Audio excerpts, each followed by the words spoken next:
Hello everyone, welcome back to my channel. हमारे 2 chapter हो गए। चैप्टर फर्स्ट तो हमने फर्स्ट ऑर्डर फर्स्ट डिग्री कर लिया था। तो फर्स्ट में first order and first degree खत्म करा था। इसमें मतलब कैसे टाइप के हमारे पास इक्वेशंस होंगे फर्स्ट ऑर्डर फर्स्ट डिग्री में, और वेरियस मेथड्स पढ़े थे अपन ने जिसमें इसको सॉल्व करा है, इसके जनरल सॉल्यूशन निकाले हैं। चैप्टर सेकंड में हमने वो इक्वेशंस देखी हैं जिनमें फर्स्ट ऑर्डर हो, उसके साथ में डिग्री कितनी हो, एंड एंड डिग्री इक्वेशन। मतलब इसमें P N plus a small P N -1 P N -1, यहाँ पे पी ये वाली इक्वेशन देखिए जिसमें पी क्या होता है, D Y by D X होता है, और इसकी डिग्री कितनी हो सकती है, एन हो सकती है। ये वाले क्वेश्चंस, इनके सॉल्यूशंस हमने पढ़ लिए। उसके बाद में चैप्टर 3 बोलो तो सिंगुलर सॉल्यूशन पढ़ा था, जो मतलब नवकार में तो अलग से चैप्टर दे रखा है, बट हमारे जो जेपीएच वाला है उसमें ये एक नया चैप्टर। ओके, तो ये वाला मैंने बताया था, इसके क्वेश्चंस फर्स्ट ग्रेड में पूछे जाते हैं और लेक्चरर में भी। ये लेक्चरर के क्वेश्चंस तो मैंने स्कूल लेक्चरर और कॉलेज लेक्चरर के क्वेश्चन तो मैंने 2-3 करके बताए थे आपको। फिर ये आज पढ़ते हैं अपन चैप्टर नंबर 4। चैप्टर नंबर 4 जो पढ़ने वाले हैं, wait second.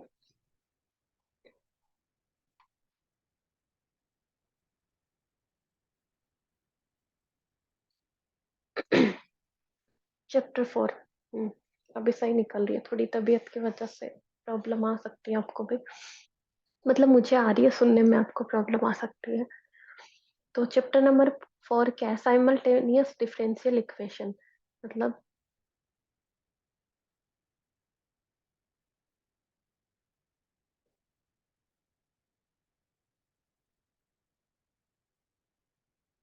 TANUS differential equation, ये हमारा चैप्टर 4 है, या फिर हिंदी में बोलो तो युगपत अवकल समीकरण।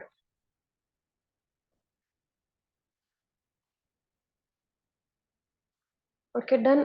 आज हम ये वाला टॉपिक पढ़ने वाले हैं, हमारा चैप्टर 4, और ये टॉपिक है जो फर्स्ट ग्रेड जो मतलब स्कूल लेक्चरर है उसमें नहीं पूछा जाता अभी, ये उसमें टॉपिक ही नहीं है। बट क्वेश्चंस पूछ लिए जाते हैं कभी कभी, मतलब ये कहीं और से पूछ लेंगे। जैसे पार्शियल में भी हम युगपत अवकल समीकरण से, मतलब इसी के मेथड से कुछ क्वेश्चंस करेंगे, पीडी में भी। और जो कॉलेज लेक्चरर है उसमें है ये टॉपिक, सेकंड ग्रेड में भी टॉपिक है ये। ओके, उससे भी क्वेश्चन आते हैं।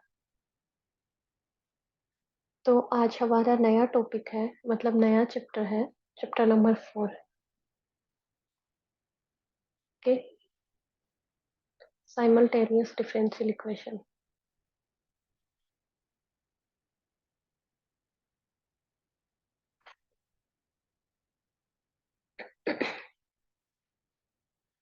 तो ये टॉपिक स्टार्ट करने से पहले मैं थोड़ा सा आपको मतलब ज्योमेट्री की बातें बता देती हूँ, जो हमारे इसमें अच्छे से काम आने वाली है। मतलब हमें पता होना चाहिए कि दो जो लाइंस हैं वो पैरेलल कब होंगी, उनका डायरेक्शन, कोसाइन, और वो सब कैसे निकालेंगे, मतलब ये सब पता होना चाहिए।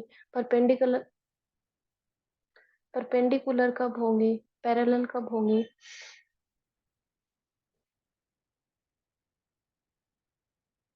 दो लाइन पैरेलल कब होंगी, क्या कंडीशन होगी जब उनके, जब डायरेक्शन, मतलब मान लो A1 B1 और C1, ये किसी लाइन के डायरेक्शन रेशियो है। ओके, और मतलब दिक् डायरेक्शन रेशियो मतलब दिक् अनुपात। ओके, हिंदी में A2 B2 एंड C2, ये किसी दूसरी लाइन के डायरेक्शन रेशियो है। ठीक है, तो ये दोनों लाइन परपेंडिकुलर होंगे, उसके लिए तो ये वाली कंडीशन फॉलो करेंगे। मतलब इन दोनों के परपेंडिकुलर होने का मतलब cos 90, तो cos 90 0 हो जाएगा। तो इनका क्या बनेगा, ये वाला फॉर्मूला बनता है। मतलब ये एक दूसरे के क्या है, परपेंडिकुलर है। यदि उनके डायरेक्शन रेशियो का गुणन का एडिशन 0 आ जाए, तो ये क्या हो जाएंगे, एक दूसरे के परपेंडिकुलर हो जाएंगे। यदि ये दोनों के डायरेक्शन रेशियो का अनुपात A1/A2, फर्स्ट का B1/B2, ये सेकंड रेशियो, ये थर्ड, ये इनका अनुपात सेम आ जाए, तो ये क्या होंगे, एक दूसरे के पैरेलल होंगे। डन। क्योंकि अपन आगे ये वाली केसेस यूज करने वाले हैं। ये वाला, ये पैरेलल है, ओके, ये एरो नहीं है, वन साइडेड। फिर नेक्स्ट, कोई हमें सरफेस दिया है, तो उस सरफेस का जो दिक् अनुपात होते हैं स्पर्श रेखा की दिशा में, ये वाले भी नोट कर लेना, ये पॉइंट। किसी सतह का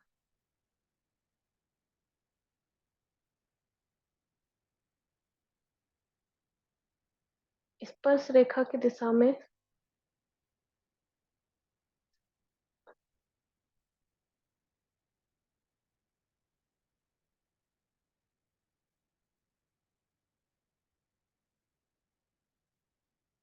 की दिशा में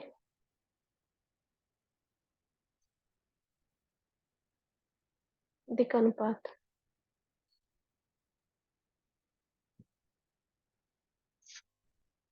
अब एक बात बताओ, मतलब पहले तो स्थिति सदिश क्या होता है, आर वेक्टर होता है, एक्स आई, ये तो पता होगा, वाई जे, मतलब कोई भी स्थिति सदिश ऐसे ये वाला होता है, आई जे के कोफिशिएंट मैंने यहाँ पे एक्स वाई जेड ले लिया।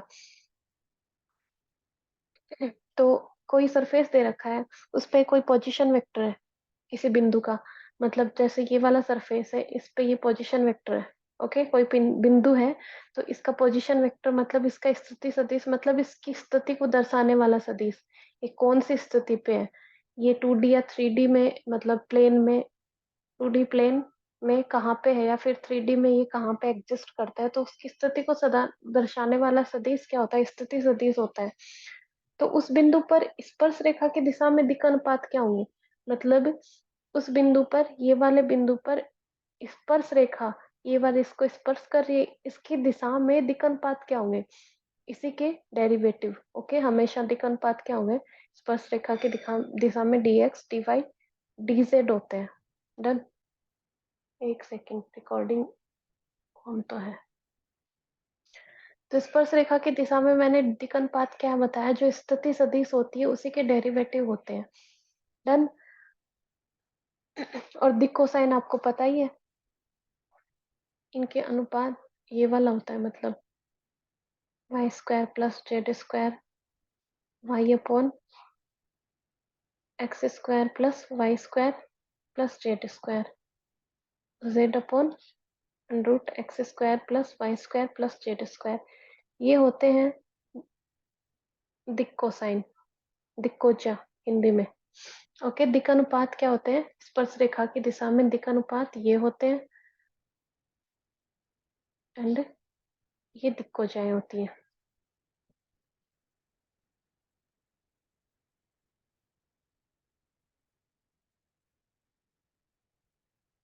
ओके, तो ये दो चीजें हमें याद रखनी है, ये हमारे वेक्टर से मतलब ज्योमेट्री से आती हैं। अब हम, जो हमारा एक्चुअल चैप्टर है, ये मतलब ये दोनों, ये सारी इंफॉर्मेशन हमारे चैप्टर में काम आने वाली है अपने आगे, तो ये मैंने पहले बता दिया, इससे आपको समझना इजी हो जाएगा, बहुत इजी।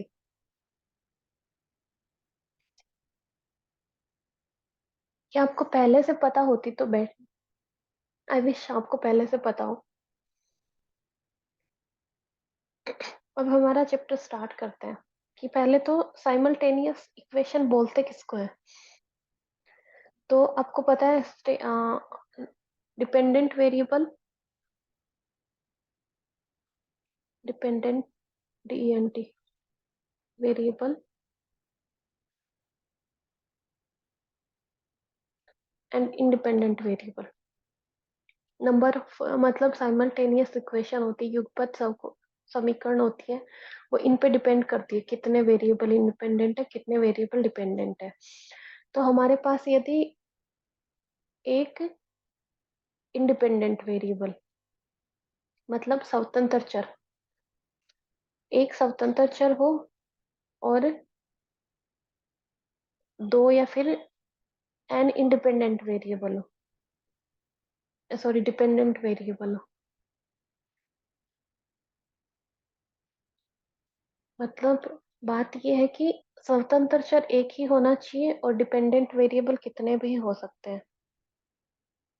ओके,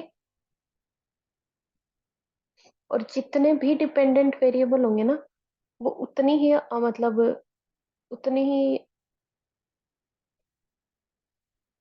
क्या बोलते हैं जी, उतनी ही चरों वाली युगपत अवकल समीकरण होगी। मतलब यहाँ पे एंड दो चरों वाली दो इंडिपेंडेंट वेरिएबल है तो दो चरों वाली युगपत अवकल समीकरण, मतलब simultaneous differential equation. Okay, N dependent variable होंगे तो एन चरों वाली। डन, मतलब हमारे पास इंडिपेंडेंट वेरिएबल मतलब एक्स है और डिपेंडेंट वेरिएबल वाई जेड है, क्योंकि दो चरों वाली अवकल समीकरण हो जाएगी जो अपने को गिवन होगी। और इसकी स्टैंडर्ड फॉर्म क्या होगी, D x upon P equal D Y upon Q equal D Z upon Z are.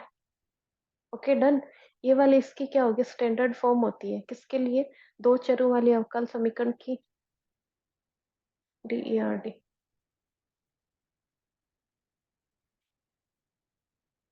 Standard simultaneous differential equation.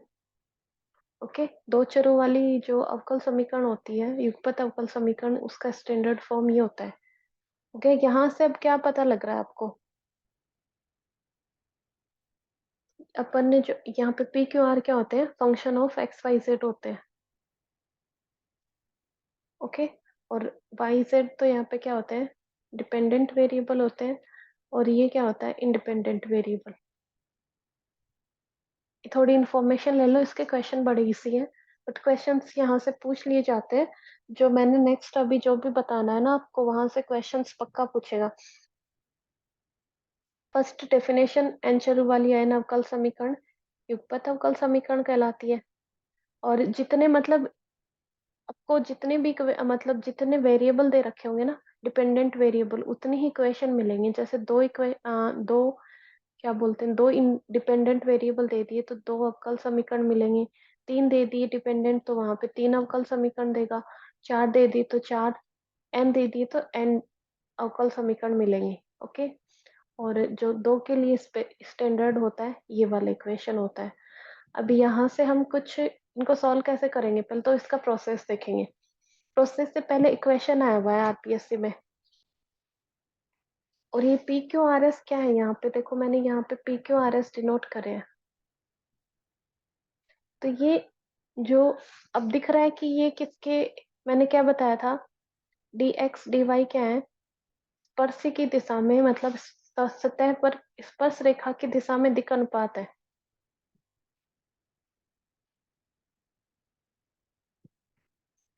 स्पर्श रेखा की दिशा में मैंने क्या यहाँ पे एक डायग्राम बनाया था, ये सतह, ये स्पर्श रेखा, इसकी दिशा में इसके दिक् अनुपात क्या होंगे, डायरेक्शन रेशियो क्या होंगे, d x d y D z होंगे।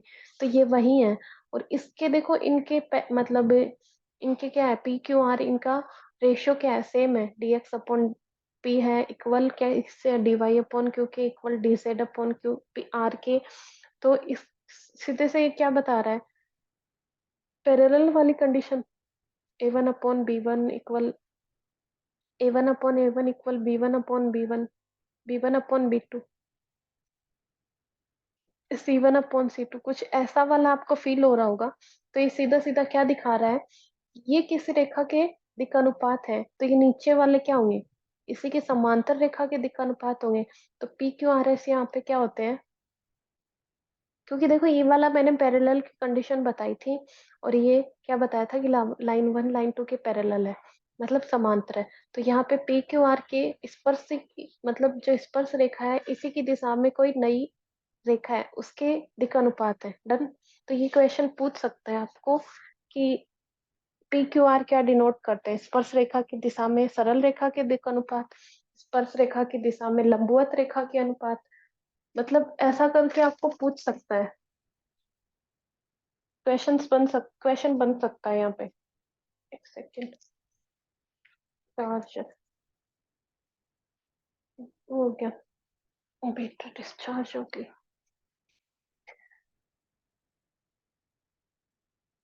तो मैं क्या बता रही हूँ कि यहाँ से स्पर्श रेखा के दिक् अनुपात है ये। स्पर्श रेखा के समांतर, मतलब स्पर्श रेखा की दिशा में कोई रेखा है, समांतर क्या होगी, इसी की दिशा में होगी। तो यहाँ पे पी क्यू आर क्या है, पी क्यू आर, तो ये नोट करके लिख लेना। स्पर्शी के समांतर, मतलब स्पर्श रेखा के समांतर, किसके समांतर, अब ये स्पर्श रेखा सरल रेखा है तो इसी के समांतर होगी ना, समांतर सरल रेखा के दिक् अनुपात। ये क्वेश्चन आया हुआ है।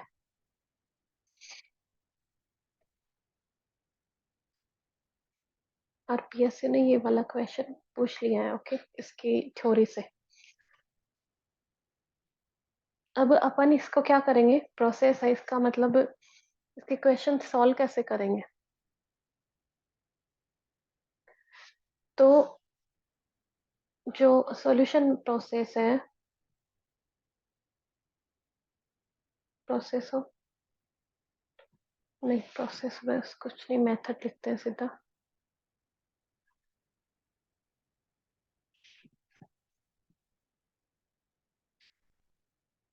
का मेथड क्या है, इसका एक तो जनरल मेथड है, एक हम जो यूज करते हैं ना बेसिक मेथड, और एक जो हम, एक तो मतलब जो बुक्स में दे रखा है और दूसरा हम यूज करते हैं। ओके, एक बेसिक मेथड हो गया, एक जनरल मेथड। जनरल मेथड अपन जनरली यूज करते हैं, और बेसिक मेथड क्या है, मैंने सबसे पहले तो इक्वेशन का स्टैंडर्ड फॉर्म वो लिख देती हूँ, d x upon P equal D Y upon Q equal D Z upon r. Done. अब इसका जो बेसिक प्रोसेस है वो क्या है सॉल्व करने का, ये क्या बोल रहा है कि पहले D Y upon D x निकाल लो। D Y upon D x निकालेंगे, ये वाला निकालेंगे तो कितना आएगा, क्यू अपॉन आर, आज क्यू अपॉन पी आएगा। तो ये किसका बनेगा, function of X and Y बनेगा हमारे पास। और दूसरा ये ऐसे बोल रहा है कि D Z upon D x निकाल लो, क्योंकि हमारे पास क्या है, मैंने बताया था यहाँ पे जो इंडिपेंडेंट वेरिएबल है वो तो एक्स है, और डिपेंडेंट वेरिएबल है वो वाई जेड है। तो ये बोल रहा है कि पहले तो डी वाई या डी अपॉन डी एक्स निकाल लो, मतलब डिपेंडेंट वेरिएबल का इंडिपेंडेंट वेरिएबल के रेस्पेक्ट में क्या डिफरेंशिएशन, और फिर दूसरा d Z upon D x निकाल लो। तो d Z upon D x निकालेंगे तो क्या बनेगा, d Z upon D x, तो आर अपॉन क्यू बनेगा ना, यहाँ से r upon d Z upon, उसने बोला d Z upon D x, तो ये आर अपॉन पी बन जाएगा। ये नई इक्वेशन किस में आएगी, एक्स और जेड में। इसको नया फंक्शन दे दो, इन जो दोनों फंक्शन का जो सॉल्यूशन होता है वही क्या हो जाएगा, मतलब ये दोनों जो इक्वेशन होती हैं यही क्या हो जाएंगे, सॉल्यूशन हो जाएंगे इसके। तो ये वाला तो अपने को यूज नहीं करना, ये बहुत रेयर यूज में आएगा। हम जनरल मेथड की तरफ चलते हैं, जिससे जिसकी थ्योरी से भी क्वेश्चंस पूछे जाते हैं, और जो मेथड है उससे भी क्वेश्चंस आते हैं। मेथड के तो क्वेश्चन आते ही ओनली, मतलब ऑलमोस्ट कि इसी मेथड से हम सॉल्व करते हैं। तो हम क्या करेंगे, ये जो स्टैंडर्ड ये वाला फॉर्म है ना, इसमें कुछ मतलब ऐसे हमारे पास एक्स वाई की जेड के फंक्शन होंगे, एल एम एन, कुछ ऐसे मतलब अपन क्वेश्चन करेंगे ना तब आपको ध्यान मतलब अच्छे से समझ आ जाएगा। कोई ऐसे वो लेंगे, function of x Y z या फिर कांस्टेंट, जहाँ पे उनको एलिमेंट बोलते हैं, और उनको मल्टीप्लाई करेंगे ना, एल को इसके साथ में, एम को इसके साथ में, इन एन को इसके साथ में, तो हमारे पास क्या होगा कि ये जो एल पी एम क्यू और मतलब ये वाला क्यू और एन आर, ये क्या होंगे, मल्टीप्लाई होके और ऐड होके जीरो हो जाएंगे। ऐसे ही हमें यूज मतलब देयर एग्जिस्ट, ऐसे ही हमें ढूंढने हैं एलिमेंट जो इनके साथ में मल्टीप्लाई करने पे इनके साथ में मल्टीप्लाई करें, इनके साथ में एल, इसके साथ में एम और इसके साथ में एन, और उनके फिर ऐड करें तो इक्वल टू जीरो आए। अब ये वाली कंडीशन आपको ध्यान में होगी, ये जीरो कब आता है, जब रेखा के समांतर, सॉरी समांतर नहीं, अभिलंबवत, मतलब लंबवत कोई रेखा हो तो उनके दिक्कनुपातों का जो परस्पर दिक्कनुपातों का योग कितना होता है, जीरो होता है। तो यहाँ पे क्या होगा, योग जीरो हो गया तो ये किसके समाकल इनको क्या बोलते हैं, सबसे पहले तो जीरो हो गया तो अभिलंब के वो हो जाएंगे, इनको बोलते हैं समाकल गुणांक,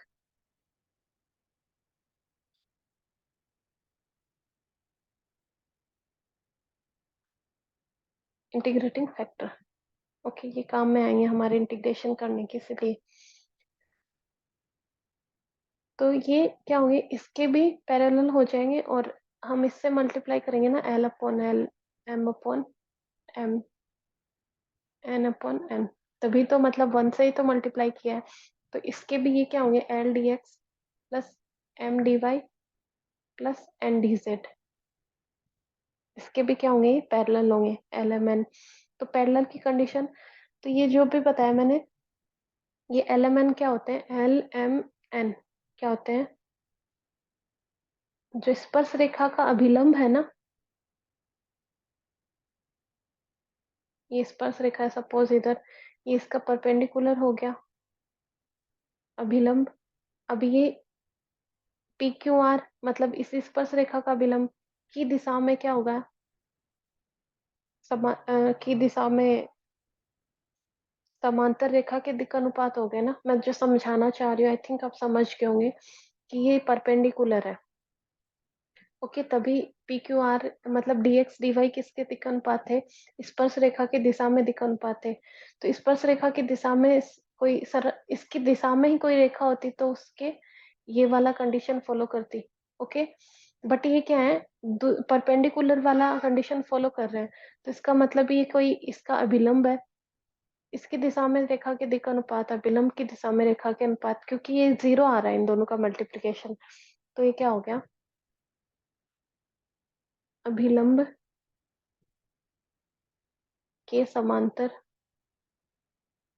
मैंने सरल रेखा के समांतर नहीं बताया, स्पर्शी के समांतर नहीं बताया, स्पर्शी के जो अभिलंब है उसके समांतर बता रही हूँ मैं, ये ध्यान देना, समांतर रेखा के दिक् अनुपात।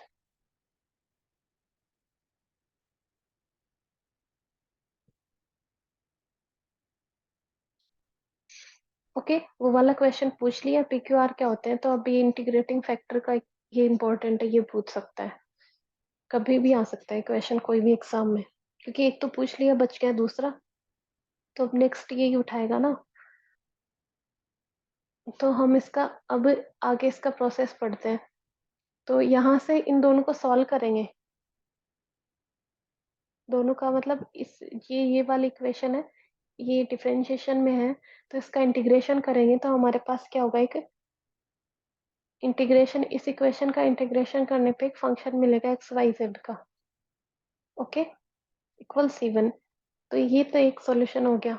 अब दो अवकल समीकरण, मैंने दो चर वाली अवकल समीकरण बताई है, तो दूसरे के लिए नए एल डेस एम डेस एन डेस एग्जिस्ट करेंगे, आपको क्वेश्चंस में आराम से समझ में आ जाएगा कि मैं क्या बोलना चाह रही हूँ। तो उसके लिए एल डेस एम डेस और n dash r equal zero हो जाएगा, मतलब नए इंटीग्रेटिंग फैक्टर एग्जिस्ट करेंगे दूसरे के, दो चर वाले अवकल समीकरण है तो इसके ये वाले दो इंडिपेंडेंट सॉल्यूशन आएंगे, एन वाली होगी तो एन इंडिपेंडेंट, तो यहाँ से L D x plus M डेस डी वाई प्लस एन डेस डी जेड इक्वल 0।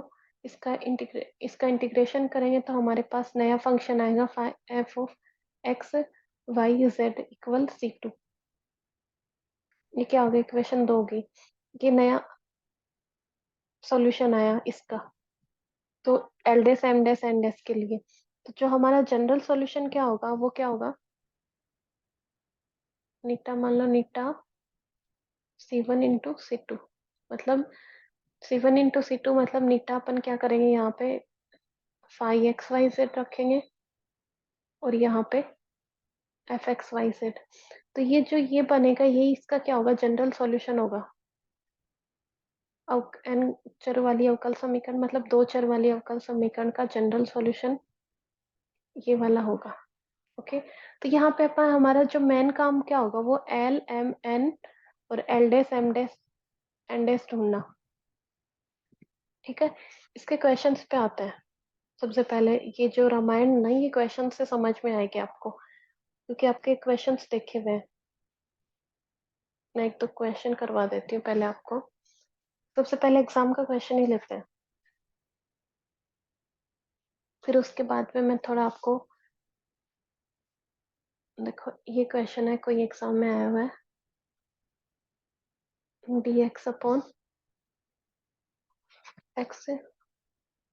आपको क्वेश्चन देख के समझ में आ जाएगा कि एल एम एन में किसकी बात कर रही थी। dy/y z² - x² है, और ये क्या है, dz/z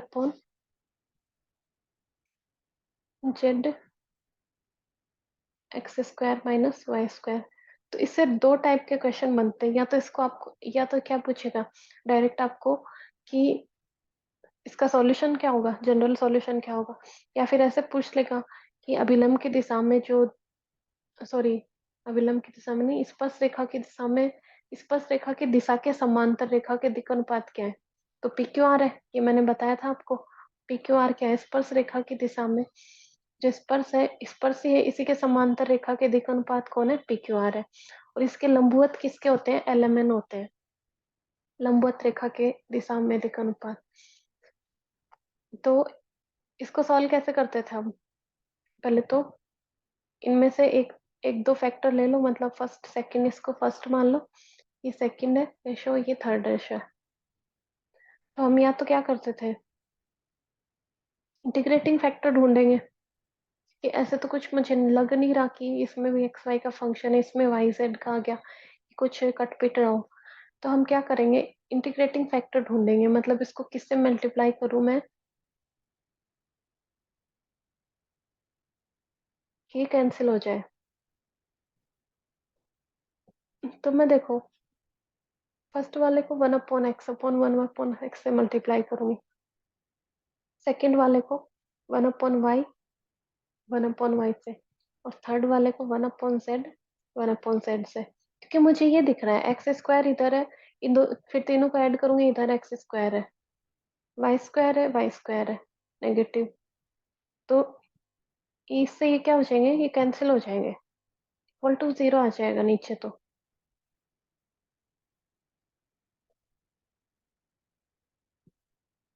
सच में 0 आ जाएगा। मैंने ये वाली टर्म गलत लिख दी ना, क्योंकि ये नेगेटिव नहीं बन रहा, क्योंकि यहाँ पे x² क्वेश्चन रॉन्ग कर दिया मैंने, यहाँ पे x² है पॉजिटिव है, यहाँ पे भी पॉजिटिव है, और ये वाली टर्म दोनों सेम है।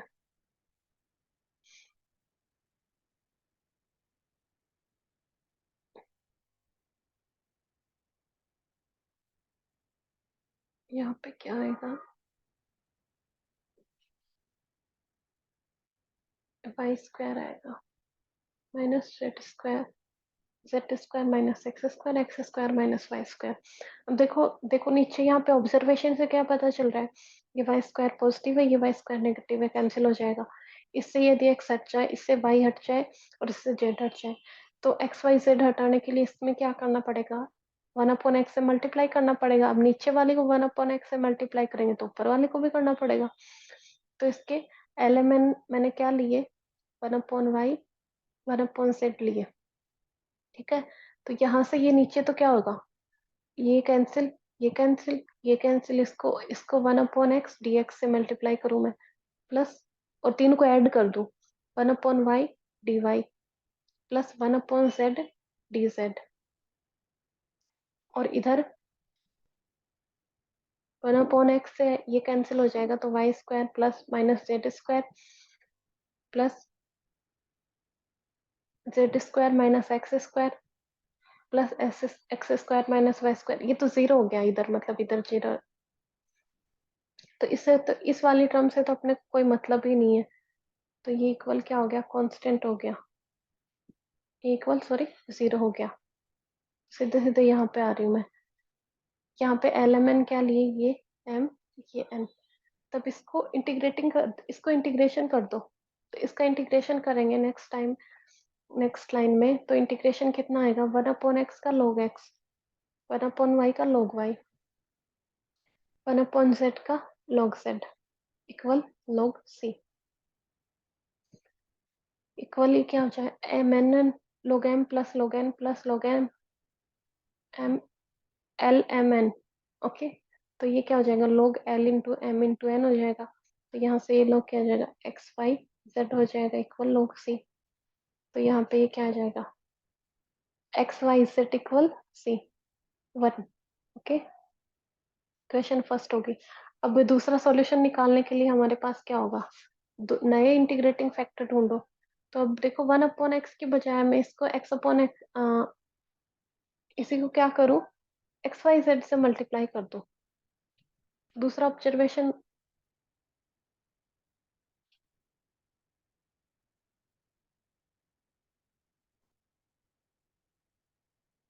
ये मैंने 1/z वाला करा था, अब मैं ऊपर नीचे x से मल्टीप्लाई करके ऐड करके रख दूं, तो इसको देखो एक्स स्क्वायर, नीचे वाले क्या बनेगा, नीचे वाला जीरो बनना चाहिए, फर्स्ट ऑफ ऑल ये होना चाहिए, तो नीचे वाला x square Y square minus x square Z square, ये क्या बनेगा, प्लस वाई से करेंगे तो y square Z square minus x square Y square, plus इसको भी जेड से करेंगे तो Z square x square minus Z square Y square, तो ये कैंसिल हो रहे हैं, x square Z square x square Y square, ये कैंसिल हो रहा है, तो मतलब ये वाला भी इंटीग्रेटिंग फैक्टर, मतलब ऐसे ही चूज करने हैं हमें जिनका जो जीरो हो जाए नीचे वाली टर्म, क्योंकि तभी तो ये परपेंडिकुलर होगा, तो दूसरा क्या आ जाएगा, x D x plus y D Y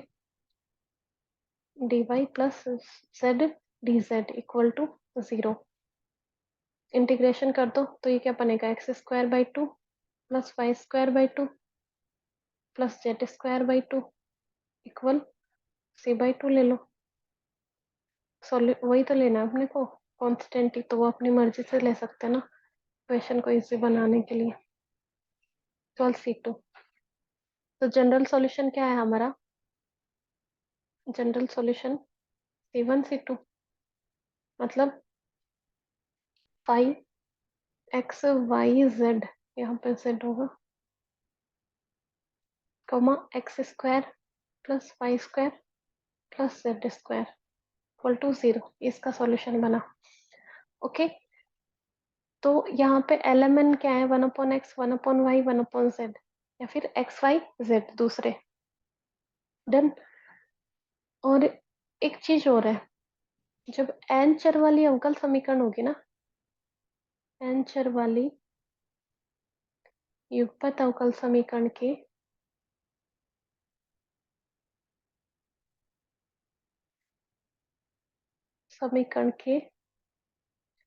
N L I, मतलब एन लीनियरली इंडिपेंडेंट या स्वतंत्र एन एल आई सॉल्यूशन होते हैं, मतलब ये है कि आप जितने भी एलिमेंट, मतलब यहाँ पे ये वाला सॉल्यूशन और ये वाला सॉल्यूशन दो मिल गए, ये दोनों स्वतंत्र हैं एक दूसरे से, मतलब स्वतंत्र मतलब एक दूसरे स्वतंत्र, मतलब एक से दूसरा मिल प्राप्त नहीं किया जा सकता, ओके। तो एन ही होंगे, ये दो चर वाली उपपथ अवकल समीकरण है, इसमें दो ही तो मैंने बताया था स्टार्टिंग में, वाई जेड क्या है, डिपेंडेंट मतलब आश्रित चर है, और एक्स क्या है, तो ये दो चर वाली अवकल समीकरण होगी, तो इसके मैक्सिमम दो ही क्या होंगे, सॉल्यूशन होंगे, ये वाला और ये वाला। अब तीसरा जो भी निकालेंगे ना, वो या इन दोनों से, या तो इस पे डिपेंड होगा या इस पे डिपेंड होगा, या फिर इनके लीनियर कॉम्बिनेशन से, मतलब इन दोनों से तीसरा प्राप्त कर सकते हैं। ऐसा नहीं है कि एलिमेंट दो ही मिलेंगे ऐसे वेक्टर कि जिससे हमारा सॉल्यूशन निकले। ऐसे इंडिपेंडेंट तो मतलब यहाँ पे मैं 2/x से कर दूं, 2/x से, 2/x से, तो भी हमारा सॉल्यूशन हो जाएगा। लेकिन ये सारे जो भी एक्स्ट्रा मिलेंगे ना, 2 से n प्लस मतलब तीसरा, वो हमेशा लीनियरली डिपेंडेंट ही मिलेगा, मतलब इन पे डिपेंड ही रहेगा, इन दोनों सॉल्यूशंस पे। तो n+1 वह हमेशा क्या होता है, इसका लीनियरली डिपेंडेंट सॉल्यूशन ही होता है। तो ये बात भी ध्यान रखना। अब एक क्वेश्चन और कर लेते हैं, उसके बाद में मैं आपको क्वेश्चंस दे देती हूँ, और बाकी इसके क्वेश्चन कल करेंगे। इक्वेशन ये ले लो, A D x upon B minus C Y Z equal B D Y C minus A x Z C D Z upon कितना है, A minus B X Y.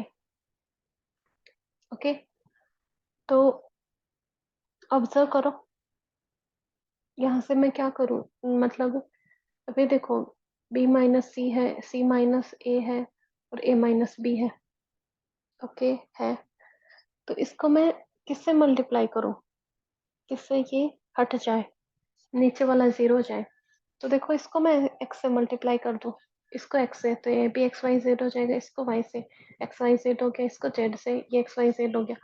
फिर b यहाँ पे पॉजिटिव है, यहाँ पे नेगेटिव है, c यहाँ पे पॉजिटिव है, यहाँ पे नेगेटिव है, और a यहाँ पे नेगेटिव है, यहाँ पे पॉजिटिव है, तो कैंसिल, मतलब मैं एक्स वाई जेड से ऊपर नीचे मल्टीप्लाई करूँ, इसको x अपॉन एक्स से कर दो, इसको y अपॉन वाई से, तो इसका तो फैक्टर क्या हो जाएगा, एल एक्स वाई जेड, ये तो L1 M1 M1 हो गया, तो x a D x plus y b D Y plus z C D z, मतलब सी जेड लिखना चाहिए था मुझे कांस्टेंट पहले। तो इसका इंटीग्रेशन करेंगे तो ये कितना हो जाएगा, A X square by two plus B Y square by two plus C Z square by two equal constant मान लो सब C1/2 को।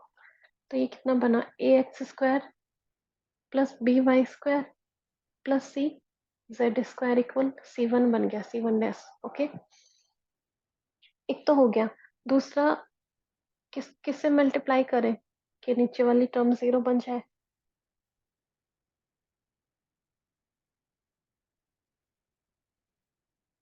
तो ऐसा भी कर सकते हैं,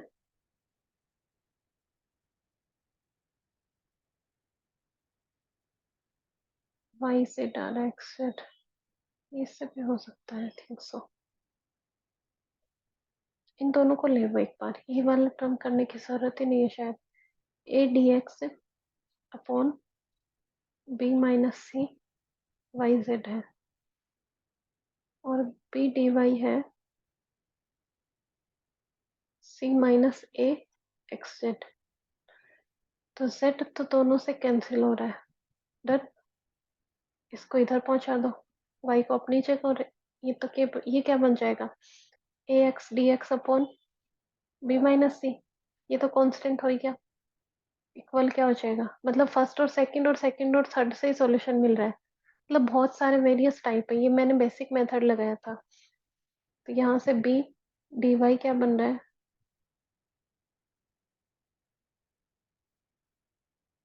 सी माइनस ए बन रहा है, इसके मल्टीप्लाई में वाई आ गया, तो यहाँ से इंटीग्रेशन करें तो ये कितना बन जाएगा,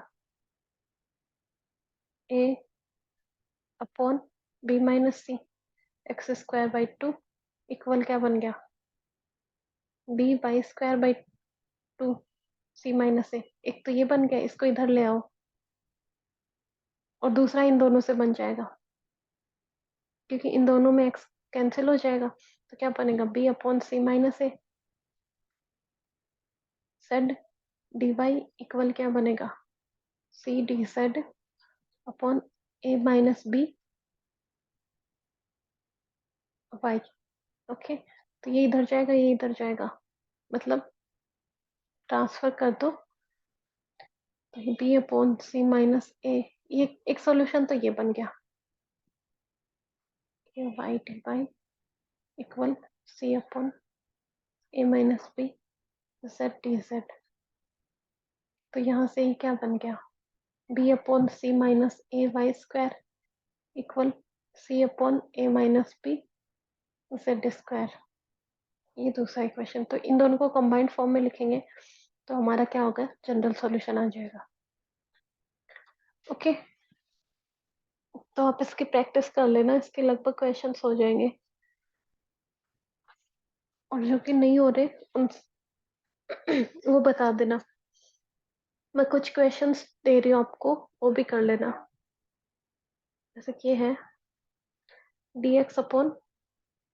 dx upon y equal D Y upon x. ये तो बड़ा इजी सा, डी जेड अपॉन, ये बेसिक मेथड से ही हो जाएगा, डी जेड अपॉन जेड, इससे ही हो जाएगा, ये दो सॉल्यूशन निकल जाएंगे। इसका जनरल सॉल्यूशन आ रहा है X square minus Y square और X plus Y by two आ रहा है। दूसरा क्वेश्चन है dx upon X into Y minus Z plus D Y upon Y into Z minus X D Z upon,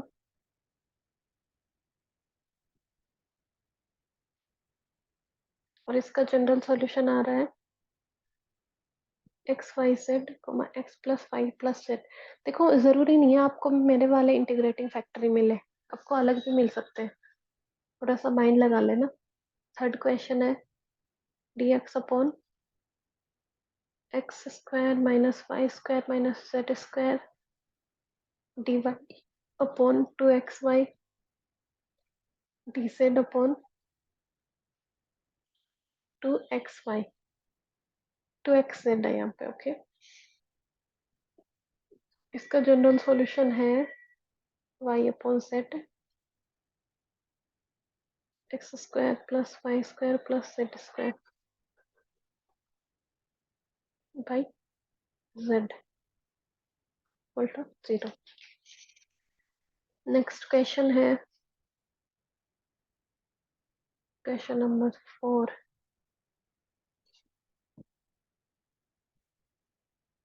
dx upon Y plus Z D Y upon x plus Z D Z upon x plus y. इसका general solution है x minus y upon y minus z x plus Y plus z y minus z का whole square. ये इसका general solution है। एक तो question और लिख देती हूँ मैं, ये 5 है dx upon Y Z D Y upon Z X D Z upon X Y. इसका जनरल सॉल्यूशन है phi of X square minus Y square, दूसरा Y square minus Z square. देखो, ये इससे कैंसिल हो जाएगा, ये दोनों को ले लेना, ये दोनों को ले लेना, मुझे यही दिख रहा है। इसमें क्या करना है, इसको कांस्टेंट मान लेना, एक तो ये बन जाएगा, दूसरा इन दोनों से बन जाएगा, ये वाई एक्स इधर चला जाएगा, वाई इधर चला जाएगा।